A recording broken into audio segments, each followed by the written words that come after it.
Hello and welcome to the show. I'm Murray Norton. My guest this evening is probably the most influential figure in the gaming industry. He's the creative genius behind such legendary games as Donkey Kong, Super Mario Bros. And Zelda. Basically, if you've played on Nintendo DS, GameCube, Game Boy Advance, NES or even the old Nintendo 64, this man has been involved in it. Shigeru Miyamoto is the general manager of, officially, Nintendo's Entertainment and Analysis Development Division. But to millions, of course, he's just Mr. Miyamoto.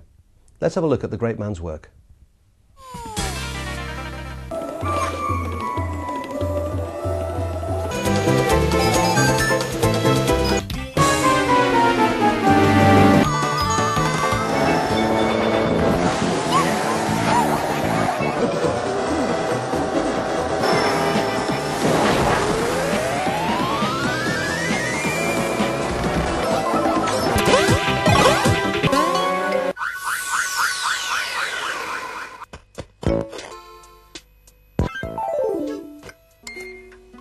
Well, that gives you some idea of the creative genius that we are dealing with. I'm delighted to say that joining us in the studio is Mr. Miyamoto. Thank you very much for coming along, for giving us some time, and a warm, warm welcome to Europe to you.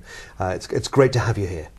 Thank you very much. Before we start, we've had some 11,000 questions come in before we even go on air. And obviously there are thousands and thousands of people watching all across Europe. You must be delighted with that. Yeah, I was simply flabbergasted that I was going to receive so many questions, and I really appreciate that a lot of the European people are asking me so many questions. Now, before we start taking your questions, let me just first of all send out a huge welcome to the tens of thousands of you who sent questions in before we came on air, and the tens of thousands who, of course, are joining us on the show. Because of the demand for today's web chat, there have been a few slight technical alterations, and that has simply meant that you've got a smaller window viewer than you would normally have. That's so that more of you can enjoy the show. Tens of thousands of questions, a lot of them are very, very similar. We can't answer possibly all of those questions in the half an hour we've got, so we've taken a random selection of those questions, and we've added quite a few of the questions that have been duplicated time and time again, so that you can get as many answers out of Mr. Miyamoto as possible.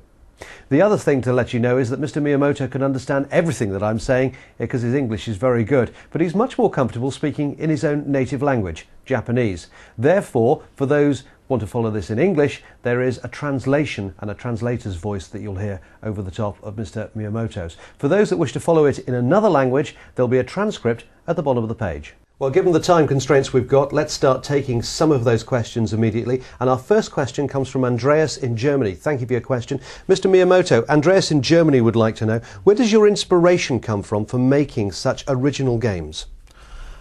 When I come to think about that, there are many different occasions I could hit upon some great ideas.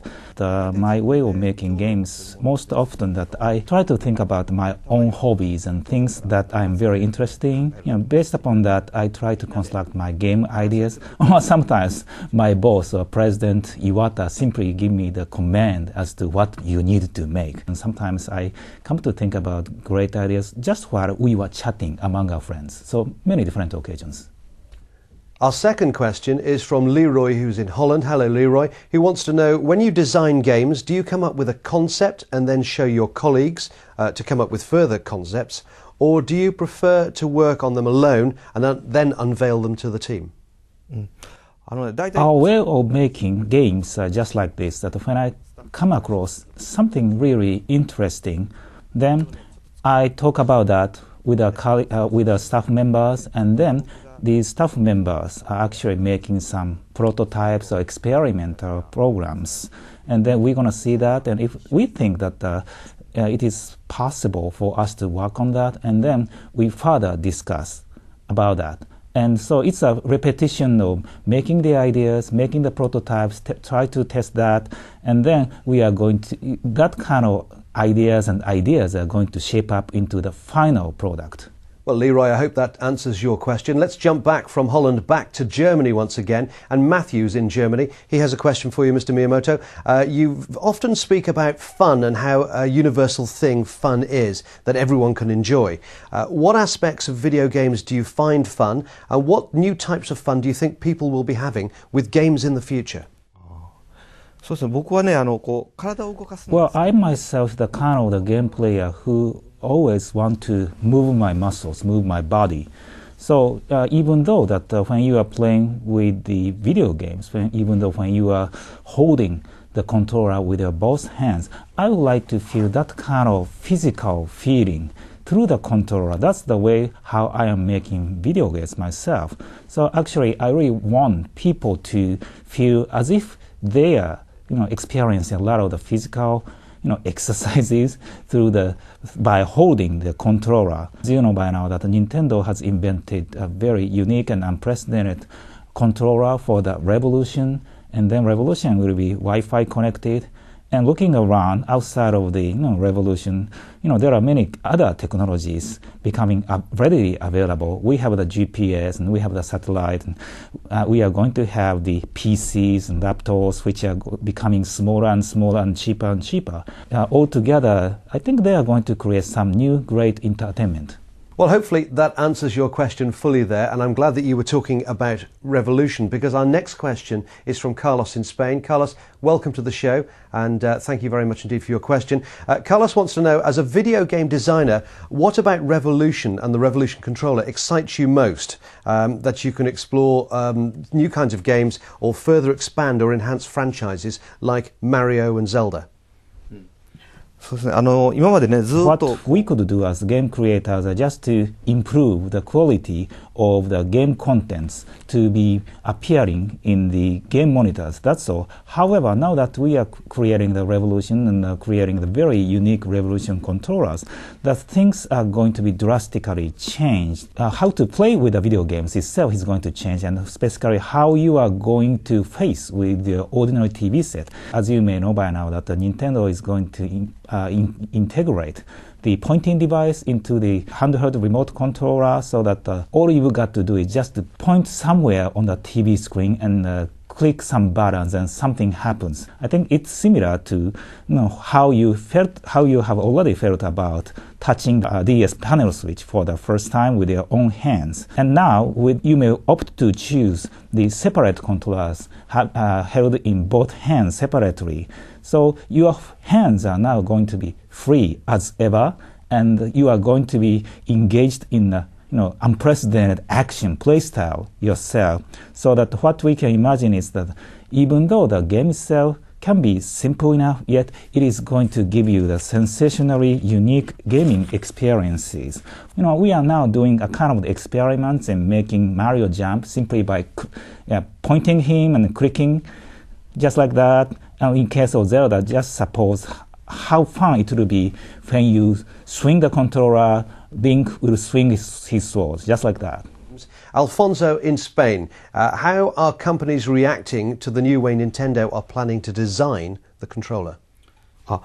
These are the people who have already worked on a number of the different video games and has the expertise and experiences in making great games in a variety of different genres. However, they were always confronting with some of the limitations, and majority of the limitation is actually relating to the interface. But now, with the Revolution controller, they are given the opportunity to design what kind of interface they are going to use for themselves. After all, that kind of notion itself has expanded the possibility of making unprecedented games. Right, let's leave the hardware behind for just a moment and just talk about some of the games themselves. King Cruel, I think we pronounce it right, in the UK, you know who you are. Thank you for your question as well. What about the new Super Mario Brothers compared to the classic games? Yes, it's going to be actually the Nintendo DS software. When we first introduced the original Super Mario Brothers or Super Mario Brothers 1, I understand that everybody was interested in it, be it the avid gamers or novice players or non-gamers alike.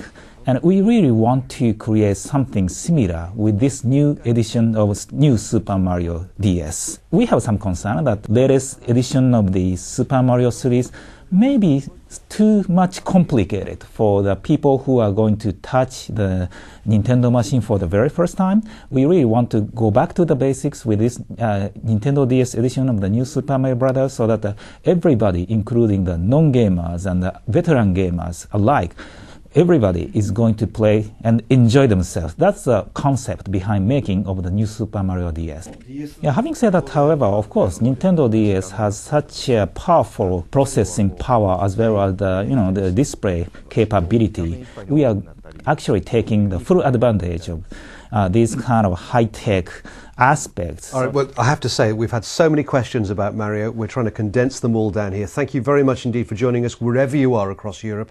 We have Mr. Miyamoto with us, who is the senior manager. He's the general manager across designing and analysing the development of games for Nintendo. We're right the way through some of our questions here. And we're going to Greece next, to Chris, who's in Greece, who wants to talk about Mario as well. He wants to know, do you ever play Mario Kart DS online? And if you do you ever lose? Yeah, I thought I was fairly a good player when it comes to this Mario Kart DS.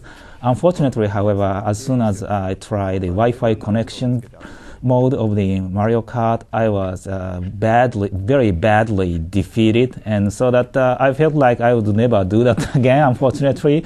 I think that I need more exercises before joining the Wi-Fi connection racings once again. Well, it certainly takes some getting used to, and if you're having trouble, the rest of us certainly are. How is it that Mario is still very, very chubby? Grant in the UK wants to know. He says that Mario is still very, very chubby because he does a lot of sports still. So how is he still so round?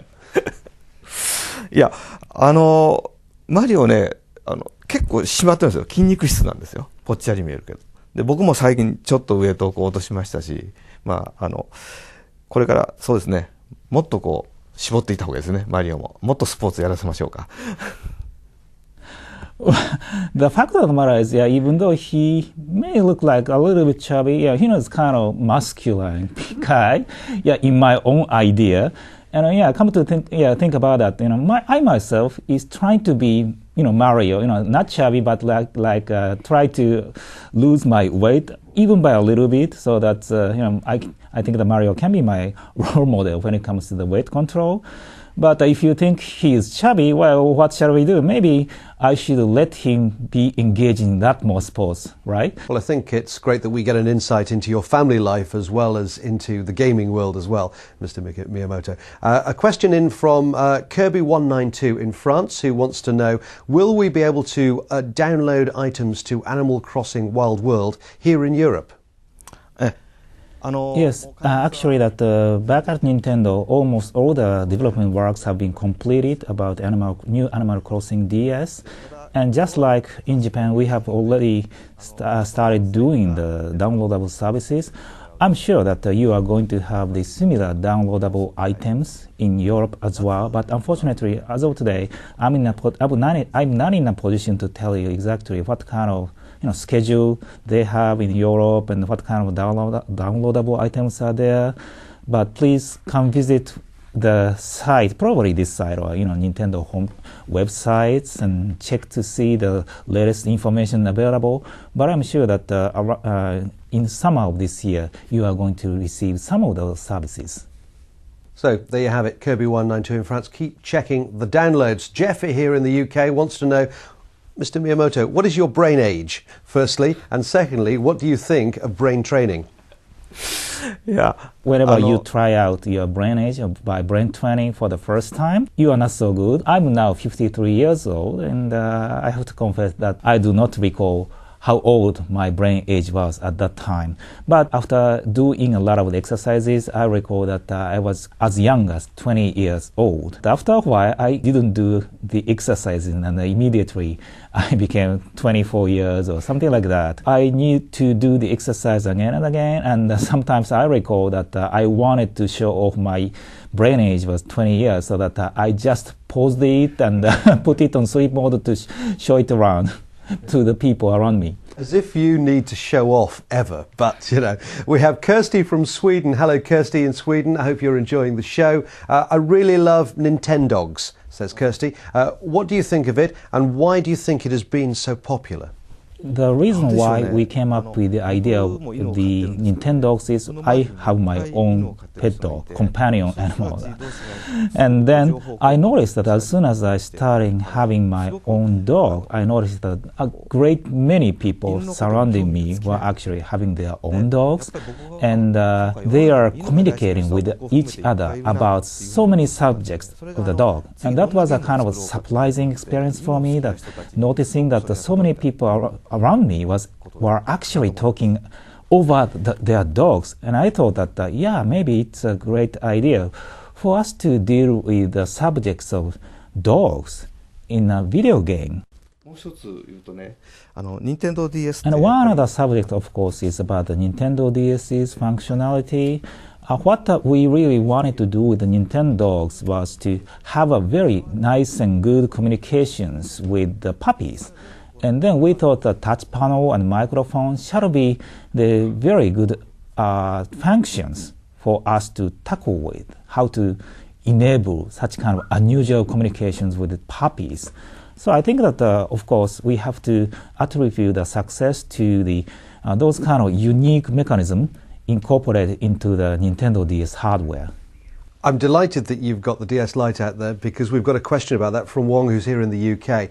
What do you think of the success enjoyed by Nintendo DS Lite in Japan so far?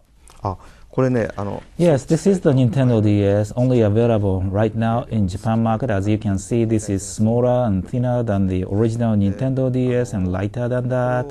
In other words, all in all, we are trying to improve on its portability than even the portable Nintendo DS right now. And the situation in Japan is, once again, that this machine is only available in Japan at this moment in time.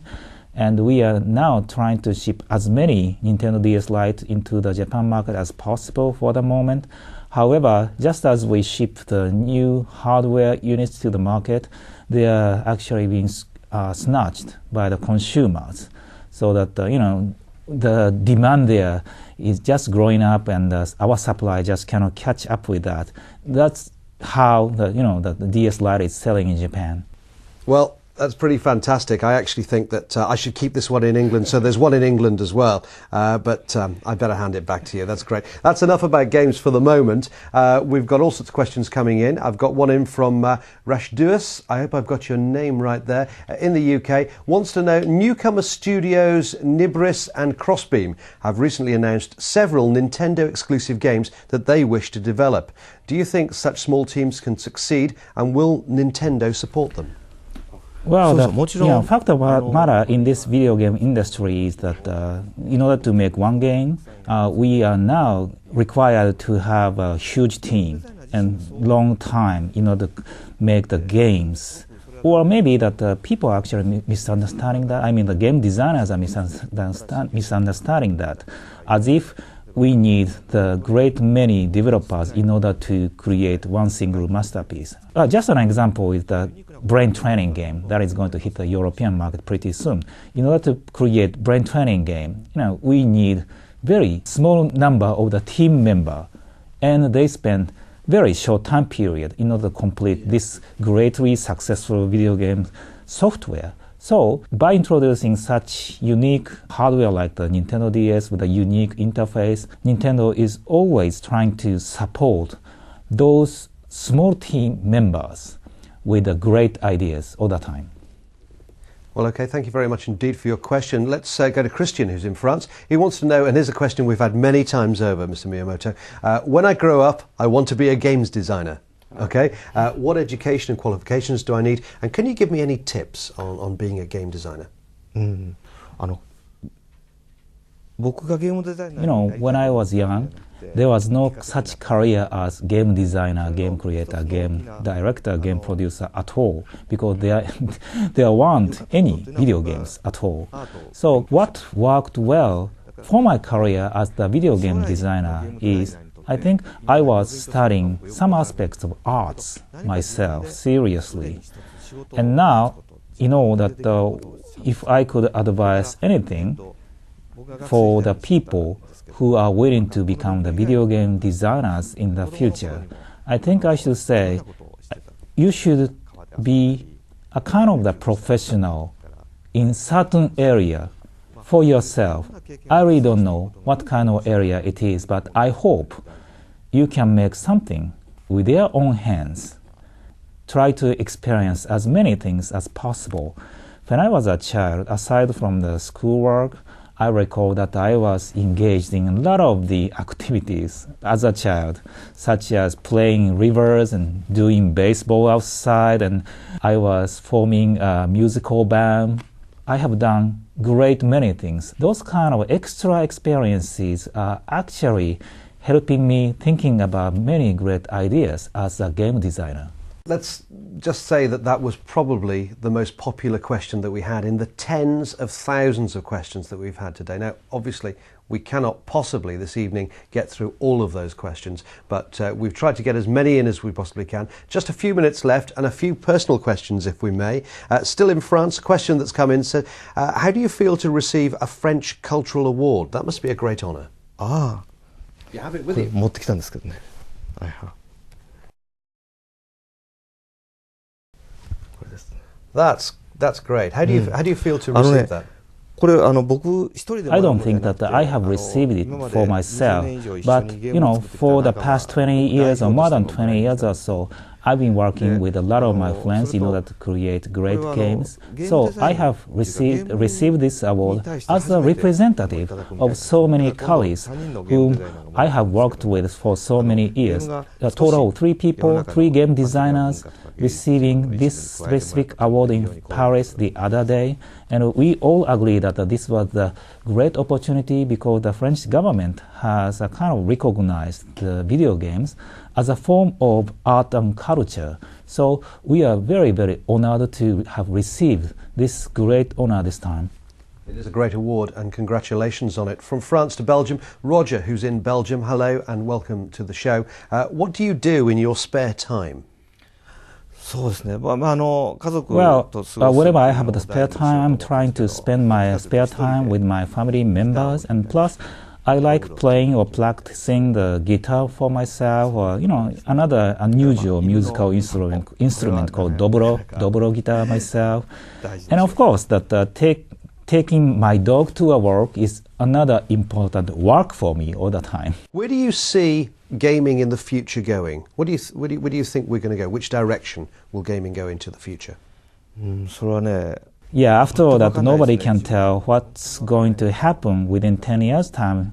After all, what we are doing is the entertainment business. We are not dealing with the daily necessity commodities at all. However, what I can tell you is technologies surrounding the computer, they are evolving very quickly so that there are so many applications available for the entertainment. Maybe in 10 years' time, what you are going to have as a PC is going to have quite different shape from the PC of today. And we have so many different gadgets, like we have the satellites orbiting around the Earth, emitting so many different waves, and we are going to have many other devices available, and in which maybe we do not need to carry around the disks or programs at all. Maybe there will be some other format to store some of the entertainment information at the storage, and there won't be any single one mechanism, but there are a number of different gadgets which may or may not be able to be connected with each other in order to form the whole new entertainment. The future is certainly exciting. Thank you very much indeed for answering all your questions. We have had tens of thousands of questions. It's been a most amazing response. Thank you very much indeed for joining us. Before we go, there have been 1 or 2 little cheeky questions that have come in as well, and one, and I guess this is for you but not for me. It's from Barb in Holland. She just simply says, "Will you marry me?" First of all, I really don't want to get divorced with my current wife. Well, I guess that answers that question. Sorry, Barb, but the man is already taken. That's it from us. Thank you very much indeed for joining us in your tens of thousands for the show, and also for asking your questions as well. Now, obviously, we couldn't answer all of those questions, but thank you so much, sir, for coming in and for answering as many as you possibly could. Thank you very much. Thank you for watching. I'm sorry I can't answer to all of questions. Thank you very much indeed. Thank you very much indeed for some great English as well. It's been great to have you with us. I hope you'll join us next time on the show. Have a good evening.